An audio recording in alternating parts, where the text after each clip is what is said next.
Good morning students. मैंने start किया था ऑपरेटिंग सिस्टम। आपके कंप्यूटर का फर्स्ट चैप्टर है ऑपरेटिंग सिस्टम। मैंने पढ़ाया था आपको ऑपरेटिंग सिस्टम क्या है, इसकी क्या ज़रूरत है। उसमें फंक्शंस के बारे में बताया था, booting process, memory management, file management, security, command interpretation, input output, उसका जॉब कंट्रोल। तो आपने कुछ क्वेश्चंस मेरे से पूछे थे, जैसा क्वेश्चन था कि सिस्टम सॉफ्टवेयर और एप्लीकेशन सॉफ्टवेयर क्या होता है। तो देखिए, सिस्टम सॉफ्टवेयर जो है वो ऑपरेटिंग सिस्टम, उसको जैसे कंप्यूटर बन रहा जब होता है ना, जब उसका कंप्यूटर सॉफ्टवेयर बन रहा होता है तो उसी टाइम इंस्टॉल किया जाता है, जिससे क्या उससे कंप्यूटर ऑपरेट हो सके, है ना। ऑपरेटिंग सिस्टम जब इंस्टॉल किया जाता है उसी समय सिस्टम सॉफ्टवेयर को भी इंस्टॉल किया जाता है ना। जो क्या करता है, वो यूजर उसको इंस्टॉल नहीं करता, जब कंप्यूटर बन रहा होता है तब वो इंस्टॉल होता है ना। और एप्लीकेशन सॉफ्टवेयर क्या होता है, एप्लीकेशन सॉफ्टवेयर जो है वो यूजर, सपोज मुझे कोई वीडियो बनाना है तो मैं क्या करूँगा, एक वीडियो एप्लीकेशन डाउनलोड करूँगा, वीडियो एडिटर सॉफ्टवेयर, तो उसको बोलेंगे एप्लीकेशन सॉफ्टवेयर। यानी कि यूजर की ज़रूरत के अनुसार कोई भी सॉफ्टवेयर को इंस्टॉल किया जाता है तो उसको बोलते हैं एप्लीकेशन, है ना। सिस्टम सॉफ्टवेयर क्या हुआ, वो कंप्यूटर बनने के टाइम कंपनी ही उसको क्या करती है, इंस्टॉल करती है, जिससे क्या होता है, ऑपरेटिंग सिस्टम क्या होता है, ऑपरेट होता है। जो क्या करता है, ऑपरेटिंग सिस्टम के द्वारा ऑपरेट किया जाता है सिस्टम सॉफ्टवेयर को। जैसे कंप्यूटर ऑन करते हैं, ऑपरेटिंग सिस्टम क्या करता है, सिस्टम सॉफ्टवेयर से कनेक्ट हो जाता है और आपके कंप्यूटर पे जो जो काम के लिए आप जो भी है उसका आउटपुट होना, आइकन्स दिखाना, है ना, प्रोसेस जो होता है, इंटरनल प्रोसेस, वो सिस्टम सॉफ्टवेयर के थ्रू होता है। और एप्लीकेशन सॉफ्टवेयर क्या है, यूजर के जरूरत के अनुसार काम करता है ना। तो उसका रिकॉर्ड पूछा था, सिंक्रोनाइजेशन क्या होता है। सिंक्रोनाइज, डेटा को सिंक्रोनाइज मतलब एक व्यवस्थित ढंग से स्टोर करना, इसको सिंक्रोनाइज करना, है ना। किसी भी डेटा को आप अच्छी तरह से स्टोर करना सिस्टमैटिक ढंग से, दिस इज कॉल्ड सिंक्रोनाइजिंग, है ना। उसके हम आते हैं type of OS on the basis of ownership. अब क्या टाइप्स, क्या कौन कौन से टाइप का ओएस होता है उसके बारे में। Types of OS on the basis of ownership, on the basis of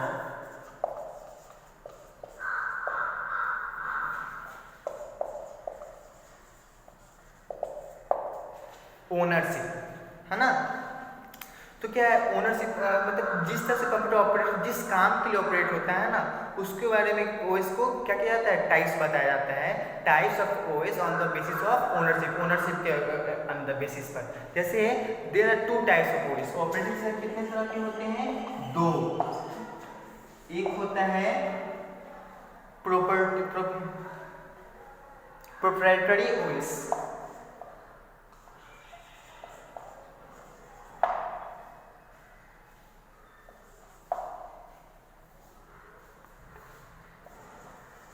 proprietary OS. और सेकेंड होता है ओपन सोर्स। सेकेंड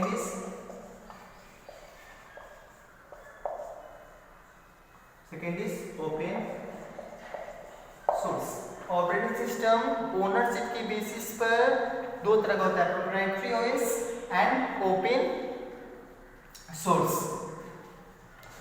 तो फर्स्ट पढ़ते हैं प्रोप्राइटरी सॉफ्टवेयर ओएस क्या होता है। प्रोप्राइटरी ऑपरेटिंग सिस्टम होता है क्या है, मैंने बता दिया। ओएस मींस ऑपरेटिंग सिस्टम, ध्यान से सुनिए, OS means operating system. Full form जो होता है ओएस का, ऑपरेटिंग सिस्टम होता है।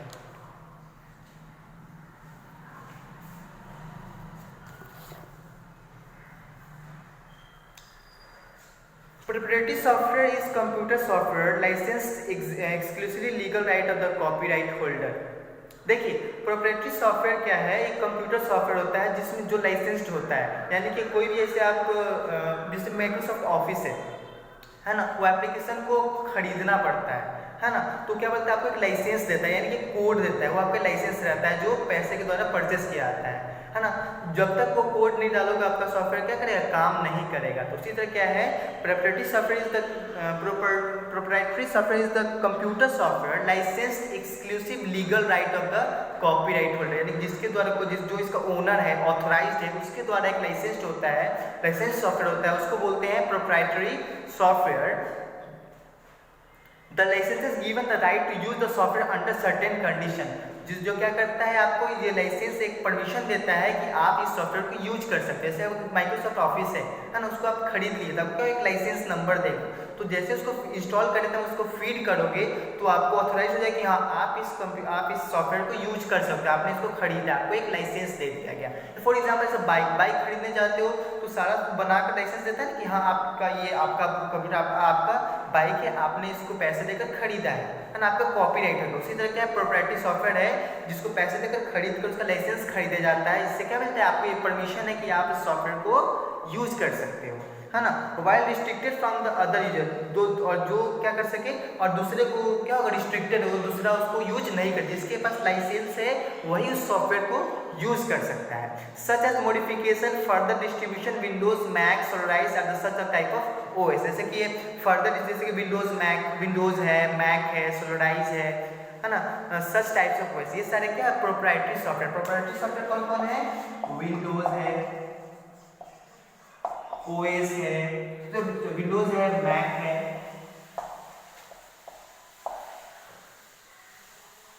सोलराइज है, ये सब क्या है प्रोप्राइटरी सॉफ्टवेयर है जिसको पैसे देकर खरीदा जाता है उसका लाइसेंस। उसका है ओपन सोर्स। ओपन सोर्स क्या होता है, open source software is a computer software that is available in the source code form. The source code and certain other right are normally reserve for copyright holder.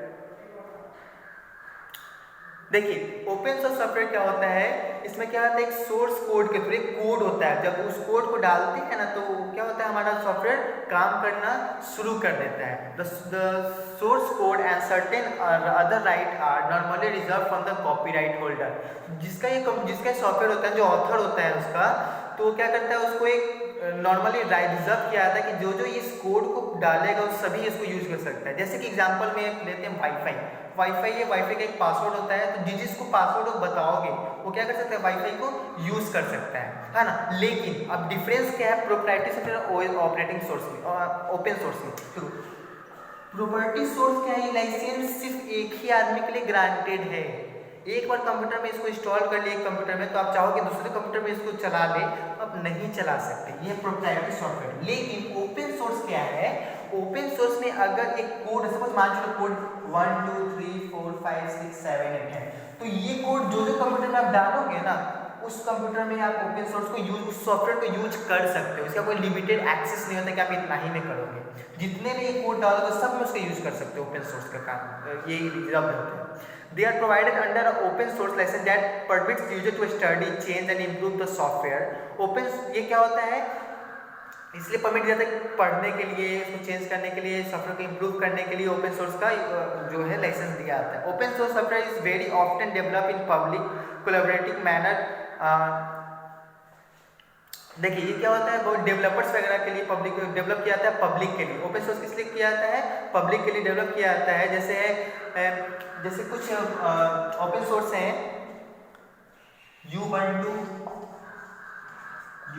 है ना,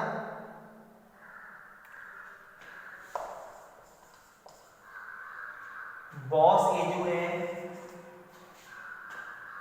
Linux है,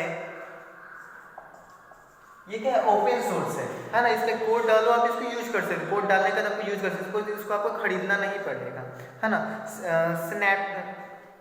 Snapting package manager is used for Linux to install, remove and upgrade software package and to add repositories. देखिए ये क्या है कि आप क्या कर सकते हो, इसको रिमूव कर सकते हो या फिर रिमूव कर सकते हो और अपग्रेड भी कर सकते हो नेक्स्ट सॉफ्टवेयर में, है ना। उसके बाद है types of OS based on processing. ये तो था ओनरशिप, यानी कि जो इसका ऑथर है ना, ऑथर के द्वारा, ऑथर के बेसिस पर कितने तरह के, यानी कि क्या होता है आपके एक लाइसेंस के थ्रू कि हाँ आपने क्या आप ये कर, परमिशन के थ्रू जो इसका ओनर होता है उसके द्वारा परमिशन के थ्रू दो टाइप का होता है, प्रोप्राइटरी और ओपन सोर्स। अब हमने पढ़े हैं कि प्रोसेसिंग के बेसिस पर, जिस तरह वो प्रोसेस करता है, जिस तरह अपना काम करता है, उस बेसिस पर ऑपरेटिंग सिस्टम कितने तरह का होता है, उसके बारे में पढ़ते हैं।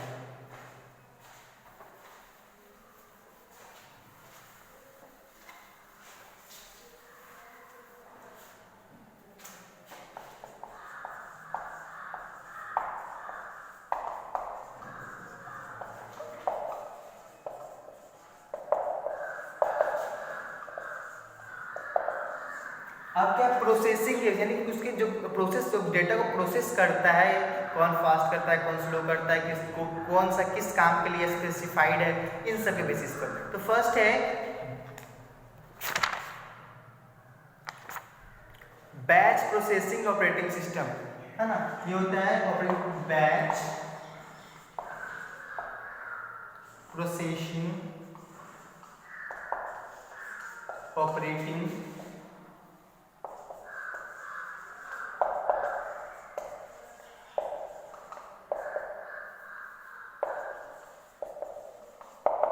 बैच प्रोसेसिंग ऑपरेटिंग सिस्टम, इसको बीपीओएस भी बोलते हैं, बीपीओएस, है ना, बैच प्रोसेसिंग ऑपरेटिंग सिस्टम। तो the user of a batch operation system do not interact with the computer directly. देखिए बैच प्रोसेसिंग ऑपरेटिंग सिस्टम जो है ये यूजर से डायरेक्टली कंप्यूटर को कनेक्ट नहीं करता है। ये सिस्टम जो है The users of batch operating system do not interact with the computer directly, ये डायरेक्टली कंप्यूटर से इंटरेक्टेड नहीं होता है ना, डायरेक्ट कंप्यूटर्स के साथ कनेक्टेड नहीं होगा। Each users prepares his job on an offline device like punch card and submits its to computer operators. इसलिए क्या करना होता है, आपको पंच कार्ड का यूज करना होता है, या फिर एक लैन जो होता है उसको ऑन ऑफ के जो लैन होता है उसके थ्रू आप यूज कर सकते हो, है ना। जब उस पंच कार्ड को लगाओगे तब वो काम करेगा, फिर जैसे पंच कार्ड को हटा दिए वो काम करना बंद कर देगा, है ना। ये होता है बैच प्रोसेसिंग ऑपरेटिंग सिस्टम, है ना, जो किस पे काम करता है, पंच का। जैसे कि पंच कार्ड पे जिसको जॉब का ऑफ करना ऑफ करें, जब जैसे ही लगाए ऑपरेटिंग सिस्टम काम किया, फिर हटा दिए ऑपरेटिंग सिस्टम काम करना बंद कर दिया। जैसे एग्जांपल है payroll, stock control and billing system. इसमें जैसे एग्जांपल है पेरोल एक सॉफ्टवेयर का नाम होगा, स्टॉक है स्टॉक कंट्रोल, है ना। स्टॉक जैसे कि कोई भी स्टॉक बाजार जानते हो, शेयर बाजार, उसका ऊपर नीचे भाव होना, है ना, इसको सिस्टम करना। फिर बिलिंग सिस्टम्स, जैसे कोई भी सामान खरीदने जाते हो उसको क्या करना, उसका बिलिंग करना कि कितना का सामान हुआ, कितना बेचा, उसका जो बिल होता है रिसिप्ट, उन सब के लिए जिसका यूज़ किया जाता है वो कौन सा ओएस होता है, बैच प्रोसेसिंग ऑपरेटिंग सिस्टम होता है। उसके बाद है रियल टाइम ऑपरेटिंग सिस्टम। अब next is real time operating system, ये हमने पढ़ लिया। उसके बाद है real time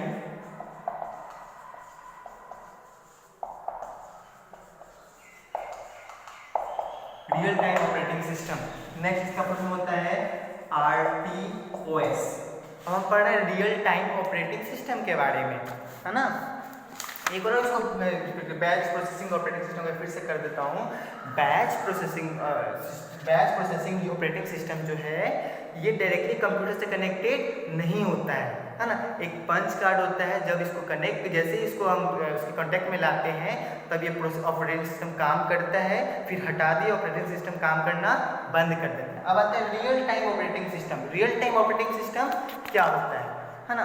A real time system is defined as a data processing system in which the time interval required to process and respond in inputs is so small that it controls the environment। देखिए real time system जो है ये data processing system है, जो क्या है, देख time interval required होता है अपने डेटा को प्रोसेस करने के लिए, है ना। कि जैसे सपोज कुछ हम टाइप किए तो इतना सेकेंड में वो डिस्प्ले हो जाएगा मॉनिटर पे, इसको बोलते हैं रियल टाइम ऑपरेटिंग सिस्टम। इसमें एक टाइम इंटरवल के बीच में प्रोसेसिंग होता है ना। सपोज मैं डाल देता हूँ टाइम इंटरवल 5 सेकंड से 10 सेकंड ना, इसी बीच में प्रोसेसिंग कंप्लीट हो जाएगा, इसको बोलते हैं रियल टाइम ऑपरेटिंग सिस्टम के अंदर होता है। The time taken by the system to respond to an input and display of required updates information is termed as the response time, है ना। जैसे देखिए मैंने क्या किया, एक मॉनिटर है, मैंने कीबोर्ड से कुछ भी से मैंने टाइप किया RXPP, कुछ भी टाइप किया, ठीक है, यहाँ से टाइप किया, तो ये यहाँ पर डिस्प्ले करने में जो टाइम लगेगा, डिस्प्ले करने में जो टाइम लगेगा ना, सपोज मान चलो मैंने कुछ भी यहाँ टाइप किया, वो यहाँ से यहाँ डिस्प्ले करने में 5 सेकंड लग रहा है। इस 5 सेकंड को बोलते हैं रिस्पॉन्स टाइम।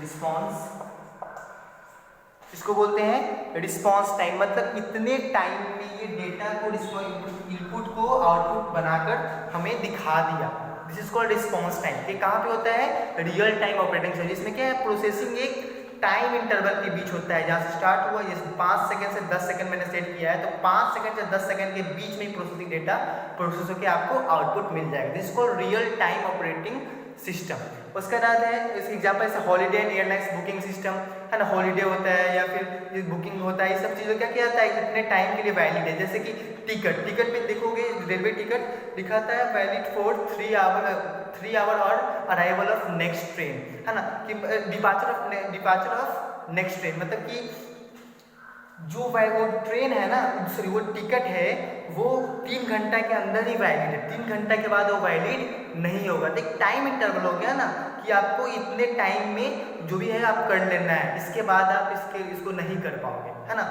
तो उसी को बोलते हैं रियल टाइम ऑपरेटिंग सिस्टम में एक टाइम इंटरवल दिया जाता है ना। Real time system and usually dedicated immediate system. देखिए रियल टाइम सिस्टम जो होता है एक डेडिकेटेड होता है इम्बेडेड सिस्टम, यानी कि जुड़ा हुआ सिस्टम होता है उसके लिए। And operating system does the follows activity related to real time system. देखिए कुछ ऑपरेटिंग सिस्टम जो है जो काम एक्टिविटीज है जो रियल टाइम से कनेक्टेड होता है उसके आने पड़ते हैं। जैसे in such system operating system typically read from and react to sensor data, यानी सेंसर डेटा जो होता है उसको क्या कर सके, उसको प्रोसेस कर सके, उसको पढ़े और उसके बाद उसको रिएक्शन दे सके, उसके लिए यूज किया जाता है। The operating system and must guarantee response to event within the fixed periods of time to ensure correct performance. यानी कोई भी ये गारंटी देता है कि आपको, जैसे मैंने क्वेश्चन किया तो इसका रिप्लाई 5 सेकेंड में आ जाएगा। तो ये क्या किया, एक गारंटी दे कि आप जो भी क्वेश्चन पूछे उसका रिएक्शन 5 सेकेंड में आपको आना है ना। तो किसके अंदर होता है, रियल टाइम ऑपरेटिंग सिस्टम के अंदर होता है ना। एग्जाम्पल से control of nuclear power plant है ना, न्यूक्लियर पावर प्लांट जो नाभिकीय ऊर्जा जो होता है उसका जो, जैसे कि हमारा हो गया पावर स्टेशन है ना, उससे तो क्या होता है न्यूक्लियर पावर प्लांट है ना, नाभिकीय जो ऊर्जा होता है उसका जो स्टेशन होता है उसके लिए। ऑयल रिफाइनिंग है ना, ऑयल का जहाँ प्योरिफिकेशन होता है उसमें chemical processing and traffic control है ना, केमिकल प्रोसेसिंग हो रहा है या फिर ट्रैफिक कंट्रोल का, जैसे कि एक आप क्या किए एक सिग्नल पे खड़े हो तो वहाँ पे रेड बत्ती भी जल रहा है, तो टाइमर अंदर चल रहा होता है कि इतना टाइम का रेड बत्ती ग्रीन बत्ती में कन्वर्ट हो जाएगा। तो किसके अंदर होता है, रियल टाइम ऑपरेटिंग सिस्टम के अंदर होता है। तो क्या हुआ, रियल टाइम ऑपरेटिंग सिस्टम से क्या समझते हैं कि एक टाइम इंटरवल के बीच एक फिक्स टाइम इंटरवल की जो प्रोसेसिंग होता है वो किसके अंदर होता है, रियल टाइम इंटरवल के अंतर्गत होता है। तो आज के लिए इतना ही, फिर नेक्स्ट वीडियो में आपको आगे बढ़ाया जाएगा। और जो होमवर्क है आप क्या करो, जो आप मैंने बताया आज उसको ध्यान से पढ़ोगे, जो डाउट्स होगा डाउट पूछ लोगे, हो सके तो मैं उस टाइम रिएक्शन दे दूँगा, रिप्लाई दे दूंगा, या फिर अगर या तो नेक्स्ट वीडियो में मैं उसको एक्सप्लेन करके फिर सबको बता दूंगा। और क्वेश्चन से जैसे ही चैप्टर में कंप्लीट करूंगा इसके क्वेश्चन से का PDF आपको सेंड कर दिया जाएगा। Okay, thank you.